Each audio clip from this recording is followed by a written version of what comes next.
Open Gujarat carrom tournament Baroda district carrom association તરફથી બધાનું આપનું સ્વાગત કરું છું. 2 દિવસની ટુર્નામેન્ટમાં આશરે 140 મેન્સ અને 21 થી 22 વુમન્સ પ્લેયર્સની સહભાગ લઈને છેલ્લે 3 પ્લેયરનો આપણે પ્રાઇઝ ડિસ્ટ્રીબ્યુશનમાં સત્કાર કરવાના છે. તેથી હું અહીં ડાયસ પર ઊભો છું. મારા ખાસ મહેમાન અરુણ દેશપાંડે સર અને મેડમનું સ્વાગત કરું છું. ટુર્નામેન્ટ પતી ગઈ છે એટલે બધાનો ઉત્સાહ પણ ઓસરી ગયો છે. હું તમારો કોઈને એટલો ટાઈમ લઉં નહીં કે બધાને ઘરે જવાની ઈચ્છા વધારે હોય છે. ઠીક છે, તો ન કહેતા સીધો પ્રાઇઝ ડિસ્ટ્રીબ્યુશન પર આવું છું. અને બીજી એક વસ્તુ, કાલે જે આપણે નીચે બેઝમેન્ટમાં ટુર્નામેન્ટ કરી હતી, અમે દર વર્ષે ત્યાં જ કરીએ છીએ અને કોઈ ટુર્નામેન્ટમાં પ્રોબ્લેમ આવતો નથી. પણ કોઈ અગમ્ય કારણોસર પેલા એસી બંધ થઈ ગયા હતા, બરાબર. તેથી જે પ્લેયર્સને તકલીફ થઈ છે, તો એવું માનું છું કે અમારી તરફથી તકલીફ થઈ હશે, તો હું એ માટે દિલગીરી વ્યક્ત કરું છું.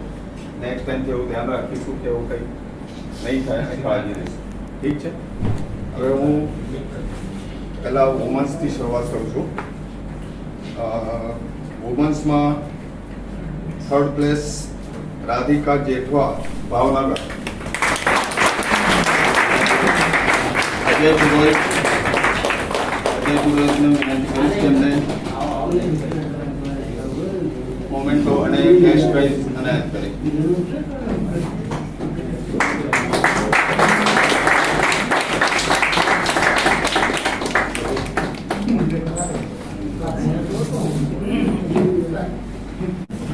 ટુર્નામેન્ટમાં સેકન્ડ રનરઅપ દેશપાંડે મેડમને વિનંતી કરું છું કે એમના હસ્તે Kushan madam.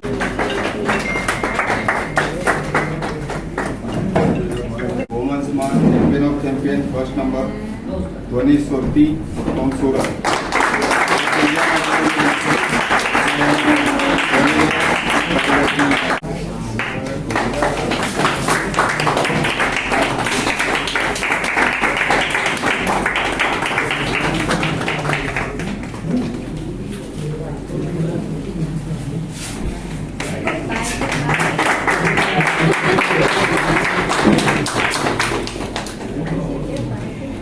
Main singles 3rd place Azhar Shaikh from Surat.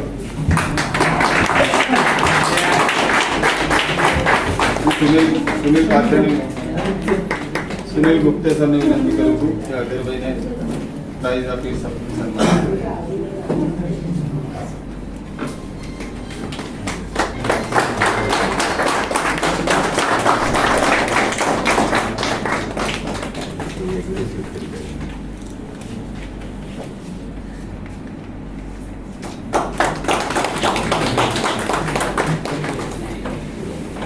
Man singles runners up Arjun Pandit from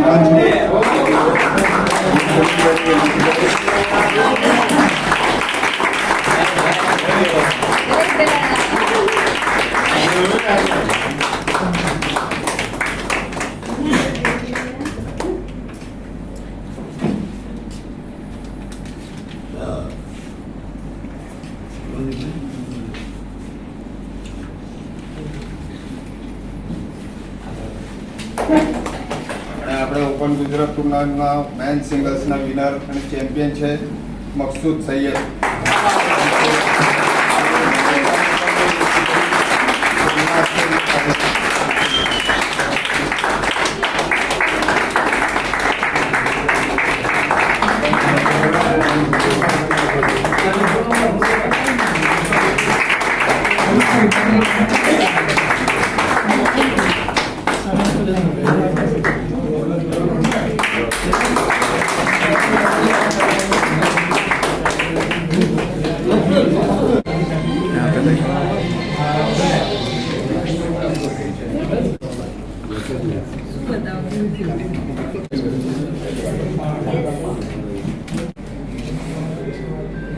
પેલા બધા અહીંયા જોઈ લો પછી